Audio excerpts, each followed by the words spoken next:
Oi gente, tudo bom? Meu nome é Montana, esse é o Bookish Life e hoje é dia de um papo meio sério. Então hoje eu queria, trazer aqui pra vocês uma discussão sobre já é um conceito, de tão antigo que tá essa conversa, no mundo da arte, que é o famigerado, é possível separar o autor da arte? Então essa discussão que eu queria trazer hoje aqui pra vocês é motivada, por quê? Por quem? Por ela, Ela, aquela senhora lá que escreveu os livros de Harry Potter e que desde o ano passado, resolveu dar a louca no Twitter e expor todas as suas posições e opiniões transfóbicas. Então assim, só pra contextualizar, a dona J.K. Rowling, ela fala abertamente no Twitter que ela é basicamente contra a existência de pessoas trans, Ela não aceita, ela acha que pessoas trans, em especial mulheres trans, na verdade são homens que querem se aproveitar de mulheres cis, então as posições dela são bastante complicadas e assim, ela não para. Só nas últimas semanas, só nesse mês a gente teve o anúncio daquele livro dela lá, em que a gente tem o quê? Vai ter um assassino que se veste de mulher pra, assassinar mulheres, então assim...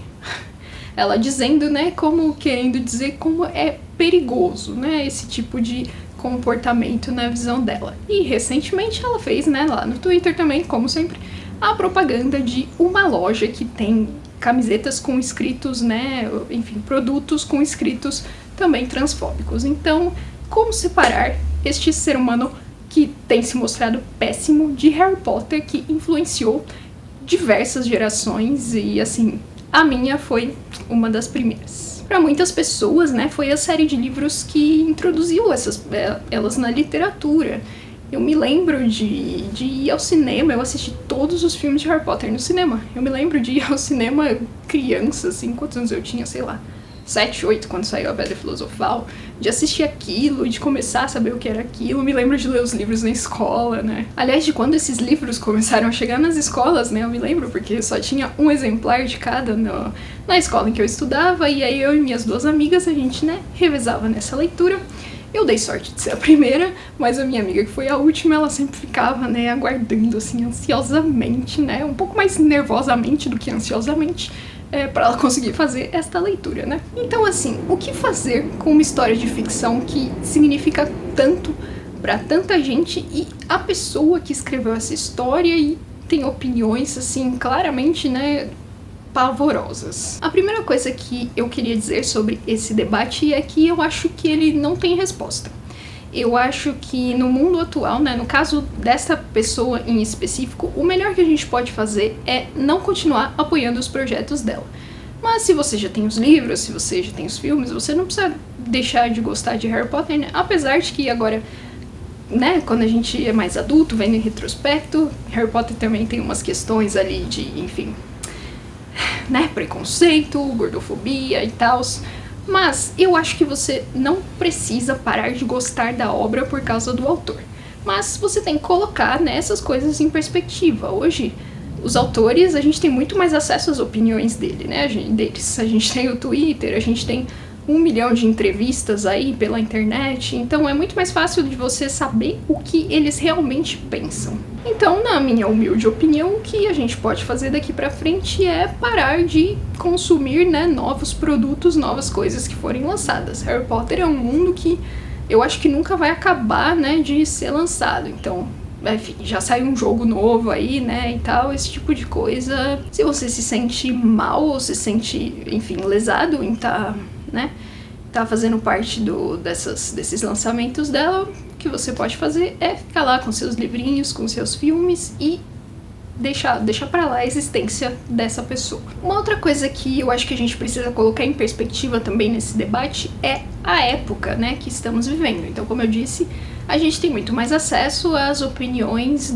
desses autores, a gente pode comparar, a gente pode ver vídeos, a gente pode pegar citações, que é uma coisa que, por exemplo, a gente não tinha um tempo atrás, a gente não tinha na época do Lovecraft, por exemplo, que é um autor, assim, um grandíssimo autor de terror, inspirou muitas coisas nesse gênero, mas era um grandíssimo racista, a gente sabe disso. E nesse caso em específico também a gente tem a possibilidade de, apoiar, enfim, outros projetos. A gente tem o Lovecraft Country agora, né? Eu não li o livro, então não posso falar pelo livro, mas eu assisto a série e eu acho a série maravilhosa, assim, espetacular em retratar essa questão do racismo nos Estados Unidos. Então eu acho que é um produto, né, um subproduto muito incrível do que foi o Lovecraft. E o meu terceiro ponto é uma outra questão sobre obras de arte em específico, que é, se a gente pegar, por exemplo, textos como Obra Aberta, do Humberto Eco, né, um texto teórico,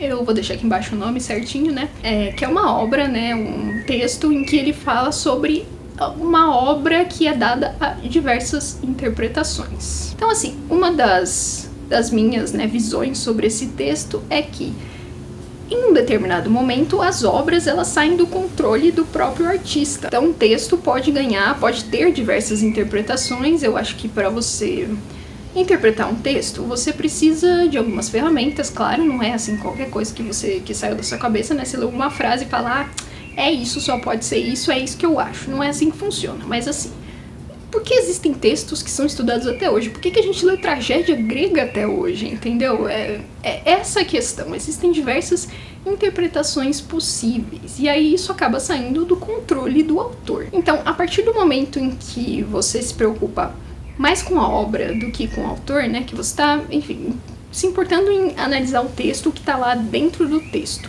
e não com a pessoa que está por trás daquele texto, eu acho que aí é um possível desvinculamento, né, entre autor e obra. Mas no fim, a gente acaba, né, voltando pro autor. Você acaba, quando você está interpretando uma obra, quando você está escrevendo um texto crítico, você acaba voltando pro autor. Você precisa ter um ponto de partida, né? Em algum momento você precisa falar o autor isso, o autor aquilo, não sei o que. Então por isso é muito difícil. É muito difícil você olhar pra Harry Potter e não lembrar da autora de Harry Potter, porque assim, é uma pessoa que tá aí, né? Tá sempre aí, ela não deixa a gente esquecer que ela existe. Então, pra mim é um debate muito, muito complexo, não é só sim, não, porque você não pode, né, ler uma obra com o autor lá por trás, eu tenho que ler uma obra com o autor por trás, não tem jeito. Não tem como eu pegar um Tolkien e não pensar, né, na guerra, no cenário de guerra que ele viveu, ou no fato de que ele era um estudante de filologia, tanto que ele inventou um idioma inteiro, né, ele inventou um élfico ali. Não tem como eu olhar pro C.S. Lewis e não lembrar que ele era cristão, né, gente, Nárnia que é o Aslan, se não Deus. Então, assim, é bastante difícil você desvincular a obra das posições do autor. Então, pra mim, esse é um debate que, assim como as obras, né, é aberto. Eu acho que ele vai ficar aberto pra sempre. Não tem o que a gente fazer. Na minha opinião, não existe uma resposta certa, tá? Não dá pra você cravar sim ou não. Mas eu queria muito saber o que vocês acham, né? Me contem aí nos comentários o que vocês acham, se vocês têm essa habilidade de desvincular o autor da obra, né? Se vocês leem e falam, beleza, tranquilo, ou se vocês estão sempre, né? Tá sempre martelando ali na sua cabeça e tal, quem escreveu aquilo, né? Em que circunstâncias e tal. Então, eu acho que esse vídeo foi muito mais pra abrir o debate mesmo, e quero saber muito a opinião de vocês. Por favor, deixem nos comentários, sempre com muito respeito, tá? Lembrando que as pessoas têm opiniões diferentes e as pessoas têm o direito de ter opiniões diferentes. Então é isso por hoje, não se esqueçam de curtir, comentar, compartilhar, se inscrever no canal se ainda não são inscritos e... Enfim, meu link da Amazon tá sempre aqui embaixo na descrição, caso vocês queiram comprar qualquer coisa por lá. E eu fico por aqui. Tchau!